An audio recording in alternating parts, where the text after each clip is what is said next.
বকেয়া পাওনা পরিশোধে ব্যর্থ হওয়ায় ভারতীয় বেসরকারি বিমান সংস্থা স্পাইস জেটের ওপর বাংলাদেশের আকাশসীমা ব্যবহারের ক্ষেত্রে নিষেধাজ্ঞা জারি করেছে বাংলাদেশ বেসামরিক বিমান চলাচল কর্তৃপক্ষ বেবিচক।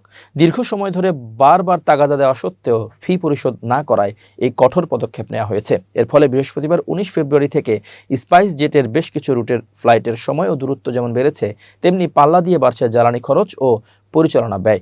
বাংলাদেশ বেসামরিক বিমান চলাচল কর্তৃপক্ষ জানিয়েছে, বাংলাদেশের আকাশপথ ব্যবহারের বিনিময়ে স্পাইস জেটের কাছে একটি বড় অঙ্কের ফি পাওনা রয়েছে।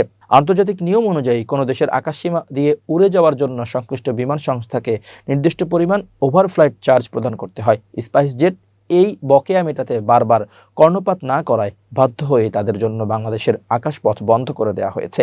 এর ফলে সংস্থাটির পূর্বমুখী অভ্যন্তরীণ ফ্লাইটগুলো এখন চরম বিপাকে পড়েছে।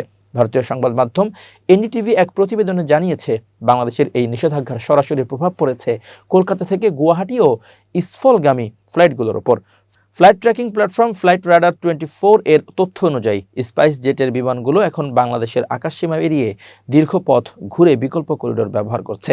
সাধারণত কলকাতা থেকে ভারতের উত্তর পূর্বাঞ্চলীয় রাজ্যগুলোতে যাওয়ার জন্য বাংলাদেশের আকাশপথ ব্যবহার করলে সময় ও জ্বালানি উভয়ই সাশ্রয় হয়।